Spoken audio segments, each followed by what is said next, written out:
So now that I've actually accepted all of my pending classes, they will all be listed right here under classrooms under the active tab. So these are currently all of my active classes. So if I wanted to start a class and run a GoGuardian session, what I would do is I would click on Start Class right on top of the icon for the class. And the default time for each class is going to run for 45 minutes. What that means is after 45 minutes, your GoGuardian session will automatically be disabled for that class. Now, you can obviously change the time period, but 45 minutes is a good amount of time. It works well with our middle and high school schedule. And allows teachers to pretty much just start a class and have it end automatically and still be within the time periods of our schedule.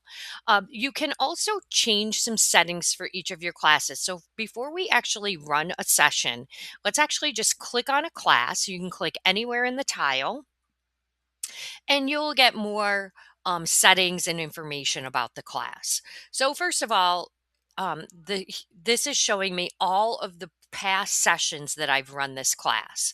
So if I click on this, you can see like I've ran this class many times in the past.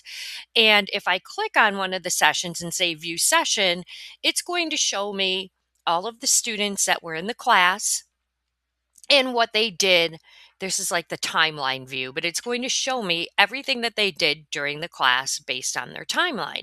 So in this particular class, I really only had one active student.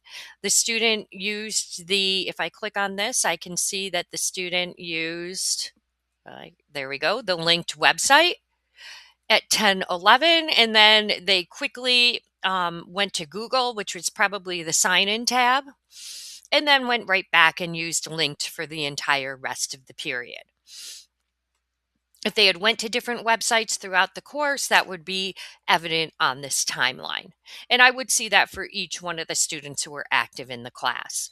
In addition, I can see screenshots. So for instance, as a teacher, I can take screenshots throughout a session. Let's say I see a student who's off task and they're at a site that I didn't want them to be at. I can take a screenshot of that and it'll keep that screenshot in the settings of my class so I can go back to it at any particular point in time and say, hey, here's evidence that that student was off task during the session.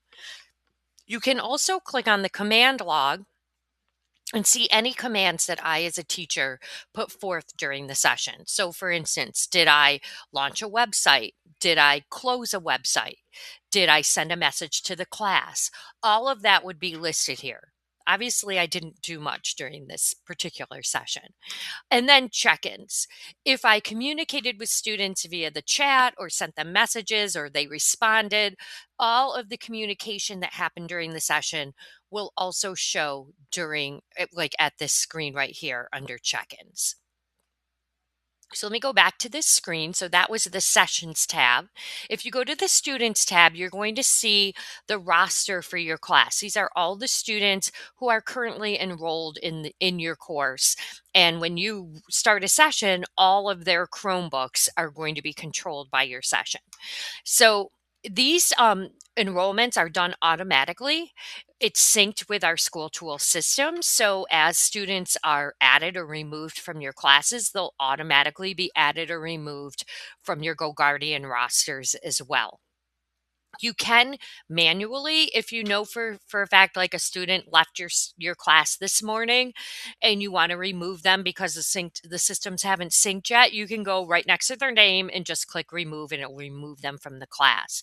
I can also manually add students if I got a new student this morning and they're not quite synced into the class yet. You can manually add them by just clicking here, and you would want to use the add individual email address to build your class. So this would be the way to add an individual student is by adding their email address.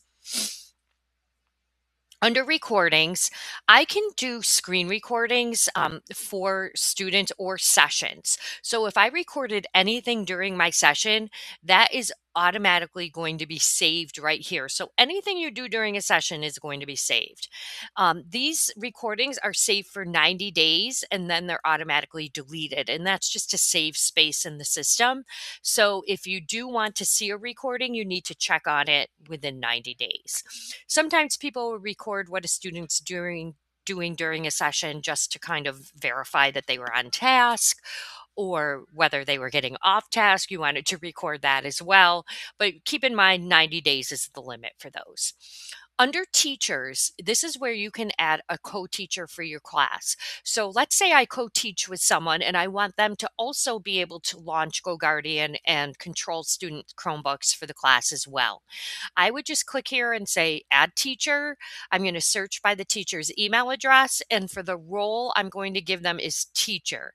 I'm the owner of the class and they're also a teacher in a class. Once you've added them as a teacher in the class, this class will now show up under classrooms on their dashboard and they'll be able to start a session for this class as well. And then under settings, there are a couple of things that you can do under settings. Number one, you can change some of the parameters in the description for your course. The one thing we request that you don't change is the course name, as automatic enrollment updates are all done by course name. So just leave your name, the default name that it is in the system. You can, however, add, for instance, a subject area if you'd like to. You can add a description for your class. You can create an icon if you wish. You don't have a lot of options, but I could say, oh, I want this class to have a star icon, and I want the color of my class to be yellow instead of pink. And I can also set a default scene for my class. We will be talking about scenes a little bit later in the class, but right now I'm just going to say no scene for this one and just say update classroom to make any changes. You can also set scheduling for your classes. So, for instance, if I know that I'm going to run the GoGuardian session every time I teach my first period class, I could go ahead and set a schedule for the class. So, what that would mean would be that I would set a start date, like maybe today. And then I would say the start time. So if this is like at the high school, let's say this is a fifth period class, it would run from 11 o'clock and it would end at 11:45. Now, I don't really see 11:45 as an option here, but I can type it in if I want to be more specific. And so now this is going to end at 11:45 a.m. And does it repeat? Well, it runs every Monday through Friday. Now, the reason why I hesitate to do schedules is because right now, if I set this up, this means that every fifth period, this class is going to run. A Go Guardian session is going to run every day, Monday through Friday, from 11 to 11:45. And what that means is I'm going to be able to monitor and control the student Chromebooks of all the students who are in this class.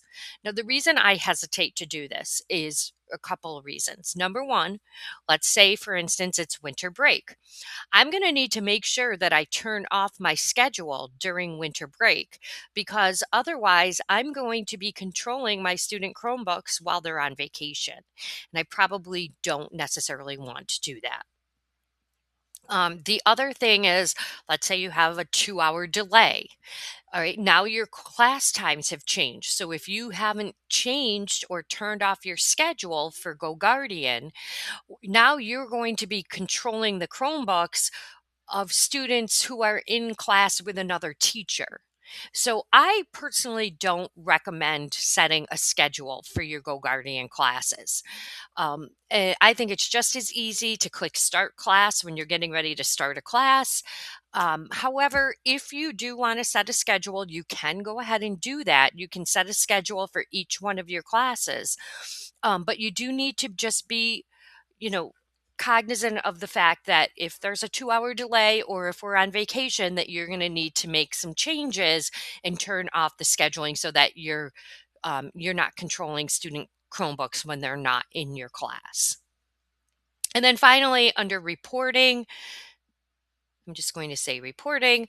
This basically just allows you to get an email report after every session. So if I turn this on, every time I end a GoGuardian session, it will send me an email summary of that session. So if you want to get email summaries for each one of your sessions, you would just turn this on. If you don't want it, you just turn it off.